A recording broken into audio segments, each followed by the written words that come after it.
Hey guys, this is Agent Mindstorm, and welcome back to another video in which I show you something cool. This is 5 fun Superflat presets.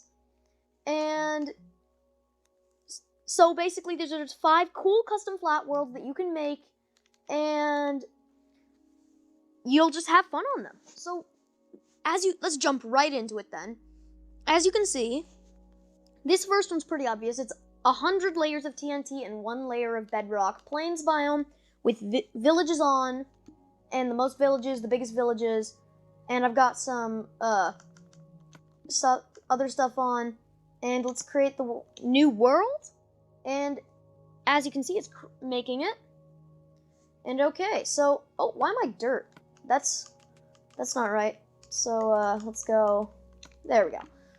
So, I guess we will just show you what happens with this world. I think you may know, and I think we're gonna make a little crater right here. First, let's just check what the blacksmith has. Just let's see.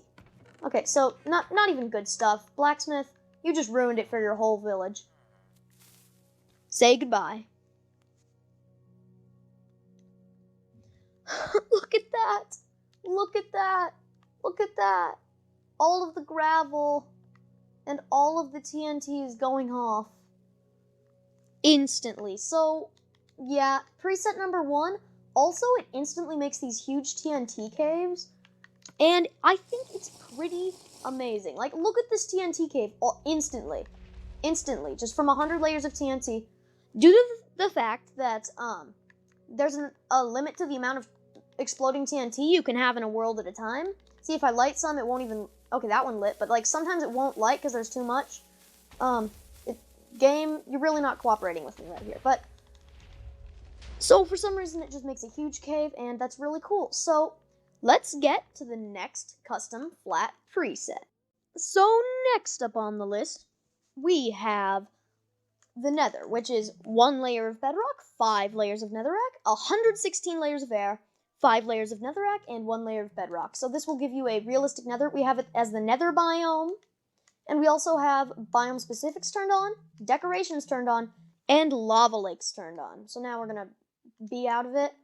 Check. I'm also gonna... Okay, that stuff was all right. And so let's create this world. You will see that this world actually does create a Nether, but we will, as you can see, I've spawned on top, so what you're just going to want to do when you make this world is simply dig down, get out Bedrock, get out Netherrack, place it up. And now whenever you do that, it glitches out a little bit, and I would recommend a night vision potion because it gets very dark in here. And yeah, so this is the Nether. And as you can see, when I land on the ground, we have lava pools everywhere. It's got stone, but that's okay. Also, you cannot sleep here, even though this is clearly the overworld. We cannot sleep. It just blows up. And also, I would recommend setting your spawn down here. And then also, you can travel to the Nether, which gets very strange when you consider that both worlds will be exactly the same. So, if I can build another portal quickly, you will see that... So I can light it, and look! It looked like it just spat me back out in the exact same world. It's like, wait, what? What? And for some reason, the sky turns bright yellow when I look in that direction, but let's go to custom Superflat number 3. So, as number 3 on the list, we have the collapse. And if you have seen my channel before, you've probably watched a few episodes of this, but this is 2 layers of lava, 40 layers of air, and 1 layer of gravel. It's a plains biome. We have biome specifics on, strongholds on, and villages on. And now we are going to create this world. And also you need to put the bonus chest on. If you don't have bonus chests, you can have a limited amount of fun in this world. So you'll be like, oh, look at this world. Isn't this nice? But you see, right when you spawn in, the bonus chest spawns in. And what happens when the bonus chest spawns in is this. Now the world has started to collapse. That's why it's called the collapse. And this little area of effect will get larger and larger and larger. And your goal is to find a village like this one and actually get to the end. Now that might sound a little ridiculous. And you're like, hey, wait, how am I supposed to get to the end? So, you see, some villagers, some priests will trade you Eyes of Ender. And that's what you have to use. Also, you have to go under here. As you can see, the world is completely lava. And you just have to, like, travel around until you find the stronghold. And so I guess that's number 3. Oh, wait, was that the stronghold down there? Yeah, as you can see, this is the stronghold for the world. And it looks super weird. You have to travel through this without dying. It's very difficult because, like, mobs spawn down here. You've got to keep that in mind. Because the mobs come, one skeleton comes and it's all over. Also, it is a little bit easy to find the room, though. What's over there? I've got to go check that out. But so as you can see, here's the end portal room where you would go to the end.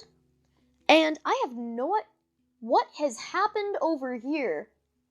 So there is some gravel falling, I guess. Okay, we have houses right in the lava. We have water streaming down. We have villagers who are going to die. The problem with villagers is if you don't save 2 villagers, they will just fall. They'll stand on the gravel, it'll collapse, and they fall. So that was number 3. Let's go on to number 2. So next up on the list, we have Hardcore Ender Dragon mode. This, you spawn 63 layers of lava and 2 acacia planks above it. End biome, biome specifics, decorations on, and bonus chest has to be on for this to work, and also hard mode. So as you can see, let's create this world, and let's just show you what this looks like. It is crazy. So once it loads up, as you can probably see, hopefully, if it will ever load up, so we spawned right here.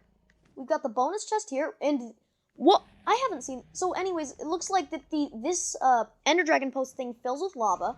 You have to take everything from the bonus chest. This was like the best bonus chest I've ever seen. And you'd take everything, then you would kind of like run around. You would have to gather up some wood with your axe, and then you would just have to pile up to all the towers, destroy all the towers, and the thing is, and you're like, wait, no, that's pretty easy, right? Yeah, that shouldn't be too difficult. But you must remember that when the Ender Dragon flies to the middle, he destroys the wood above the lava.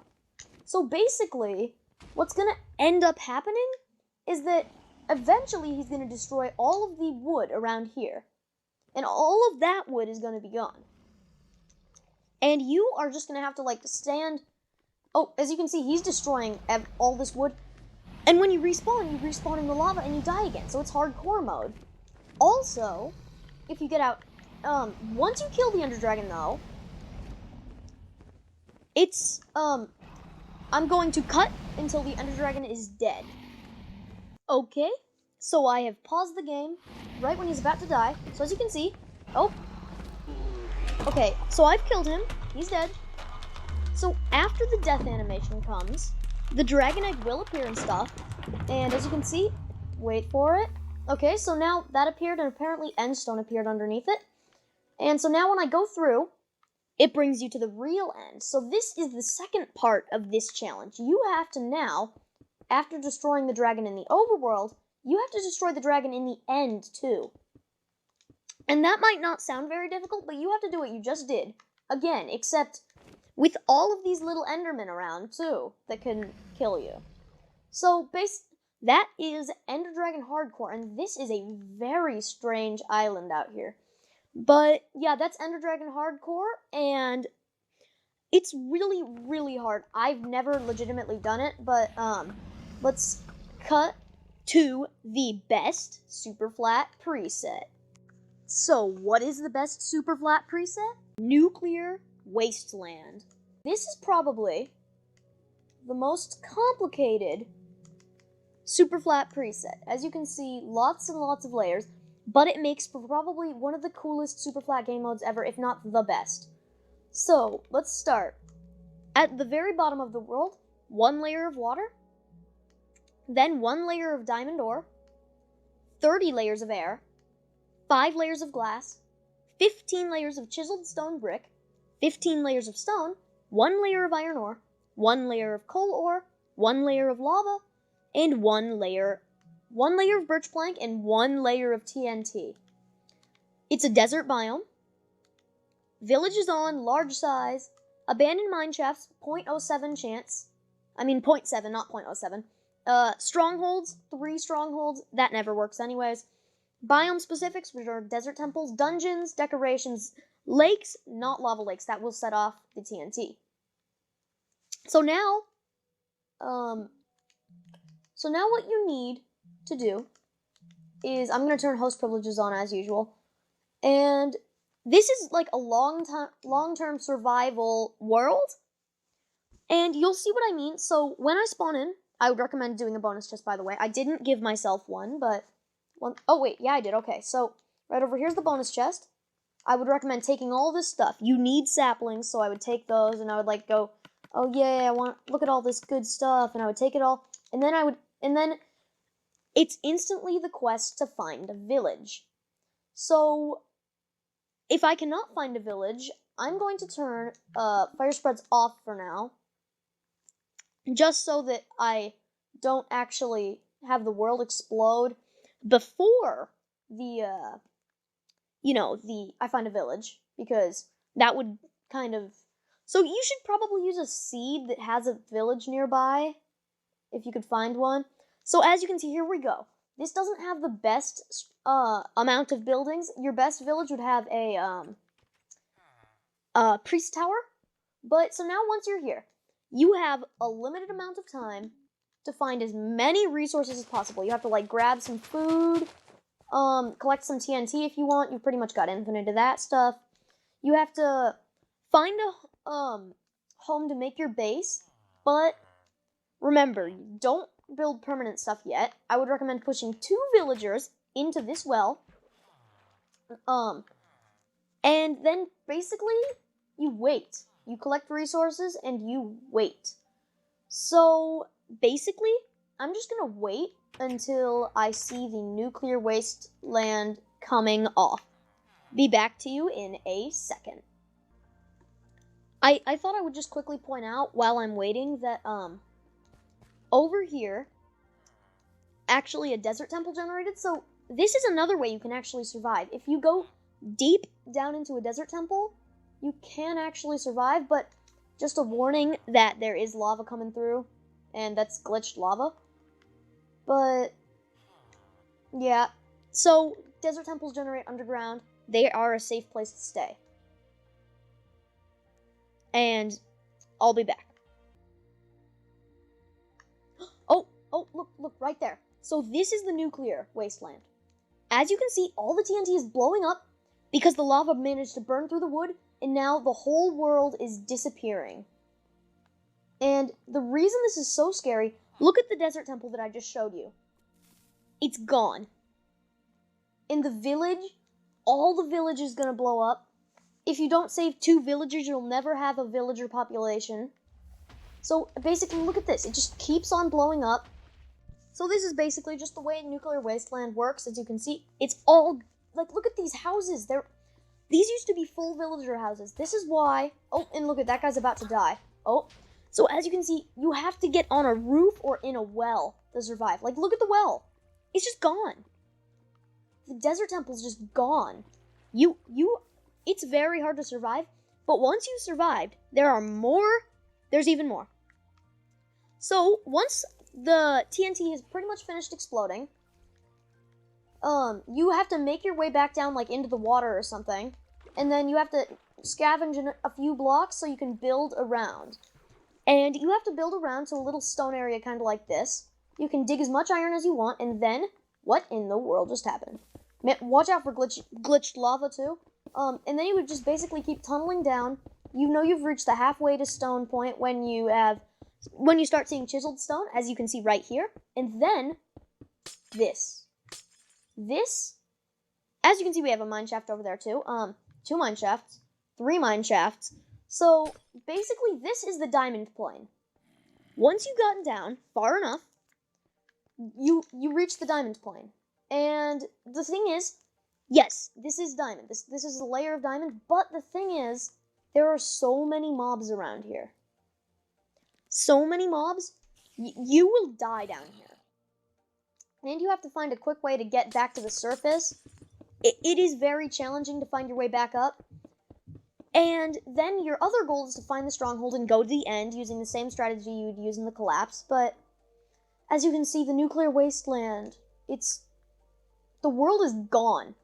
And it's so scary when you're down on the ground, you're like collecting crops, you're like, oh, what the, run! So basically that's how nuclear wasteland is.